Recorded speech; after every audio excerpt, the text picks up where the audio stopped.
Setelah dikukuhkan secara resmi Jumat malam, seluruh capaska tingkat Kabupaten Sinjai tentu merasakan kebanggaan tersendiri.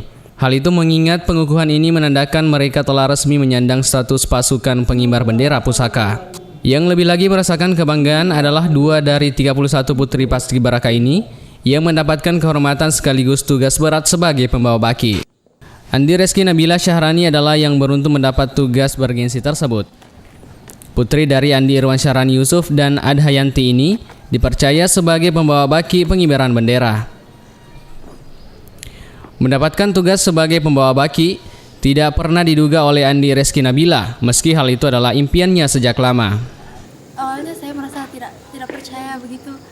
Memang saya sudah lama bercita-cita menjadi pembawa baki dari dulu, cuman pas terpilih tuh kayak tidak nyata begitu, sampai besok hari H baru yakin insya Allah bisa. Seperti halnya Andi Reski, Miftahul Amalia yang juga mendapatkan kehormatan sebagai pembawa baki penurunan tidak menyangka cita-citanya dapat tercapai. Awalnya tidak menyangka bisa dipilih menjadi pembawa baki. Sejak kapan bercita-cita menjadi atau ada keinginan? Memang dari awal sudah ada keinginan. Sejak kapan? Sejak masuk SMA. Kedua putri yang memiliki hobi sama yakni bermain basket ini tidak hanya mengharumkan nama keluarganya, namun juga nama sekolah tempatnya menuntut ilmu saat ini. Andi Reski Nabila saat ini merupakan siswa kelas 11 MIPA 3 SMA Negeri 5 Sinjai. Sementara Miftahul Amalia juga duduk di bangku kelas 11 MIPA 3 Mandua Sinjai.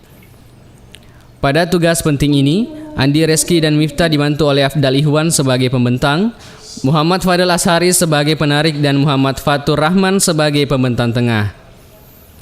Mereka bersama 73 anggota paskibraka lainnya sukses mengibarkan bendera di langit Sinjai pada puncak peringatan HUT Proklamasi Kemerdekaan Republik Indonesia yang berlangsung hikmat di lapangan Sinjai Bersatu Sabtu pagi. Tim Liputan, Sinjai TV.